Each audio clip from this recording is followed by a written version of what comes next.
Docteur Parpalais, vous me donnez un canton peuplé de quelques milliers d'individus neutres, indéterminés.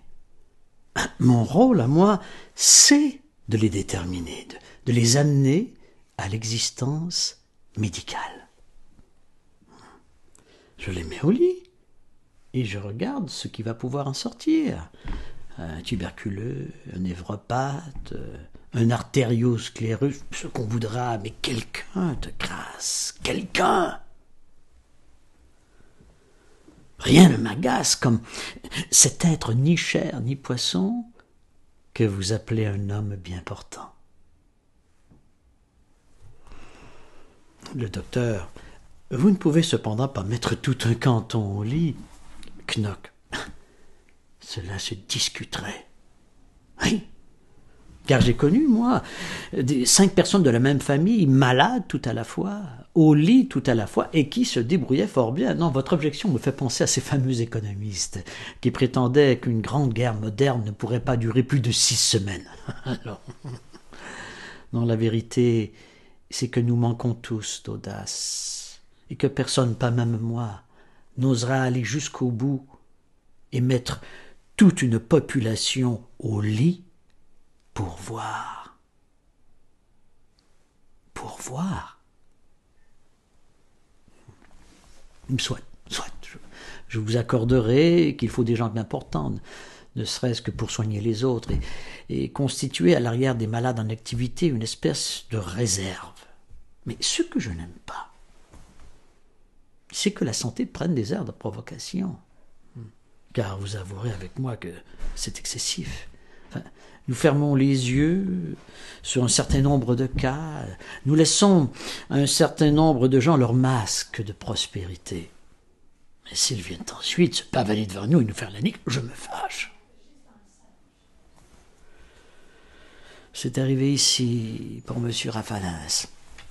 Le docteur Parpalais. Ah, le colosse, celui qui se vante de porter sa belle-mère à bras tendus.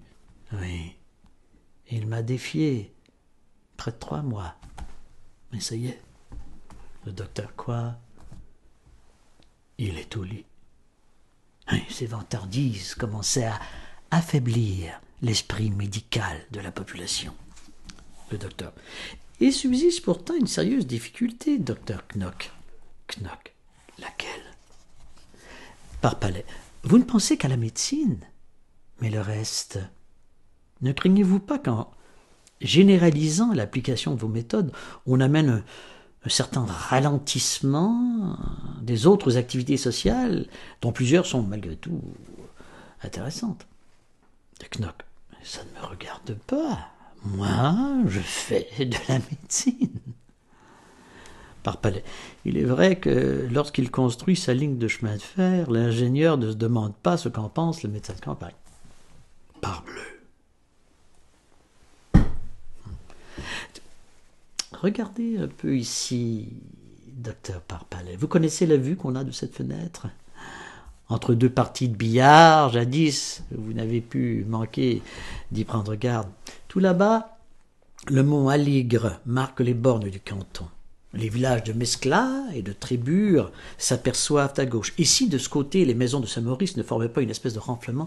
C'est tous les hameaux de la vallée que nous aurions en enfilade. Mais vous n'avez dû saisir là que ces beautés naturelles dont vous êtes friand. C'est un paysage rude, à peine humain que vous contempliez.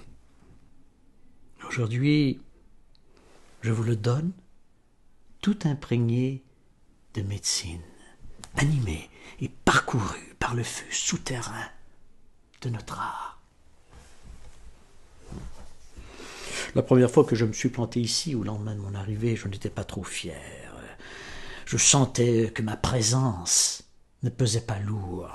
Enfin, ce vaste terroir se passait insolemment de moi et de mes pareils. Mais maintenant, j'ai autant d'aise à me trouver ici qu'à son clavier, l'organiste des grandes orgues.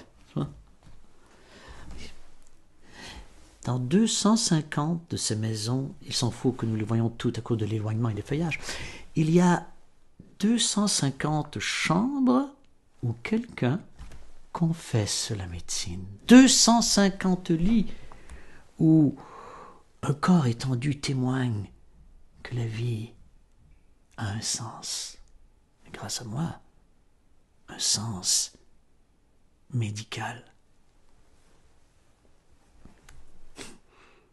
La nuit, c'est encore plus beau, car il y a les lumières, et presque toutes les lumières sont à moi. Tous les non-malades dorment dans les ténèbres, ils sont supprimés.